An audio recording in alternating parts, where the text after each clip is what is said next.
শ্রীলঙ্কায় যে ১০০তম টেস্টে উইন করলাম, প্রত্যেকটা উইনই আসলে এক একটা স্টেটমেন্ট। পেস বান্ধব উইকেটে মিরাজ কোয়ালিটি স্পিন করে ৫ উইকেট নিয়েছেন। আইসিসি ইভেন্টে ভালো করতে হলে আপনার সার্ফিস চেঞ্জ করতে হবে, ভালো উইকেটে খেলতে হবে।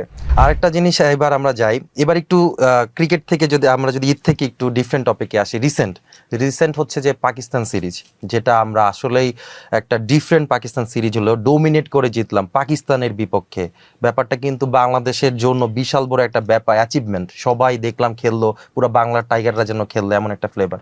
তো আপনি এইবারের পাকিস্তান সিরিজটা যে উইন করলাম আমরা, সেটাকে আপনি আমাদের টেস্ট সিরিজ উইনিং এর মধ্যে কোথায় রাখবেন? এটা কোন পর্যায়ে রাখতে চান? এতগুলো টেস্ট খেলেছি, যদি আমাদের রেকর্ড খুব একটা ভালো নয়, আমরা ২৬ বা ২৭টা টেস্ট উইন করলাম এই দুইটা ম্যাচ জেতার পরে। তো আমার কাছে মনে হয় যে প্রত্যেকটা উইনই আসলে এক একটা স্টেটমেন্ট। পাকিস্তানে যে আমরা ২০২৪-এ ২-০-তে উইন করে এসেছি, ওইটাও একটা বিরাট বড় একটা অ্যাচিভমেন্ট ছিল। এই টেস্ট সিরিজটা আমি বলবো যে আমাদের জন্য অ্যাচিভমেন্ট এই কারণে বলবো যে আমরা যেই সার্ফিসে খেলেছি। সবসময় তো আমরা ২০১৭ বা ১৬ থেকে আসলে আমাদের টেস্ট ম্যাচ রেগুলার জেতা শুরু করেছি। অস্ট্রেলিয়া, ইংল্যান্ডের সাথে আমরা যখন আমাদের হোম কন্ডিশনে জিতলাম, শ্রীলঙ্কায় যে ১০০তম টেস্টে উইন করলাম, তারপর নিউজিল্যান্ডে গিয়ে আমরা একটা টেস্ট ম্যাচ উইন করলাম।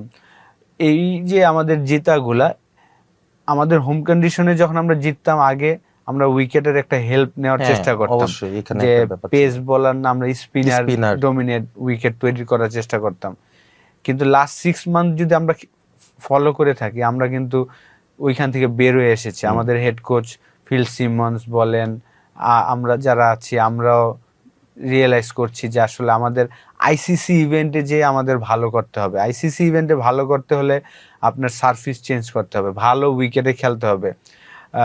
সেই কারণেই আমি বলবো যে আমরা লাস্ট ৬ মাস ধরে কিন্তু ঘাসের উইকেটে খেলছি, যেখানে সবার জন্য বেনিফিট থাকবে। ভালো পেস বোলার হলে তারা বেনিফিট পাবে, ভালো স্পিনার হলে তারা বেনিফিট পাবে, এবং যারা সাইড স্ট্রোক খেলতে পারবে, টেকনিক্যালি ভালো, তারাও রান করতে পারবে।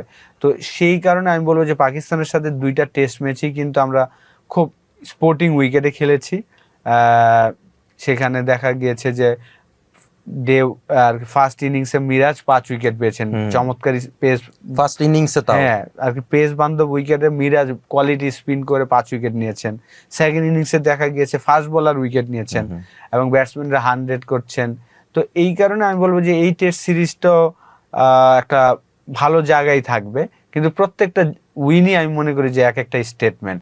কোনোটাকে আমি খাটো করে দেখবো না। প্রত্যেকটা, বিশেষ করে আপনার নিউজিল্যান্ডের মাটিতে যে যখন আপনি টেস্ট জিতবেন, এটাও একটা হিউজ অ্যাচিভমেন্ট বাংলাদেশের ক্রিকেটের জন্য। ১০০তম টেস্ট ম্যাচ যখন আমরা শ্রীলঙ্কার সাথে জিতলাম শ্রীলঙ্কার মাঠে, ওইটাও একটা বিরাট অ্যাচিভমেন্ট। মুশফিকের ক্যাপ্টেন্সিতে আমি বলবো যে ওই সময় থেকে আসলে শুরু হয়েছে যে আমাদের টেস্ট জেতাটা। অস্ট্রেলিয়ার মতন টিম, ইংল্যান্ডের মতন টিম, উইকেটের হেল্প থাকলেও ওই যে ম্যাচগুলো আমরা জিততে পেরেছি, এটাও একটা বিরাট অ্যাচিভমেন্ট আমাদের ক্রিকেটের জন্য। তো প্রত্যেকটা উইনই আমি মনে করি যে এক একটা স্টেটমেন্ট বাংলাদেশ। আলহামদুলিল্লাহ।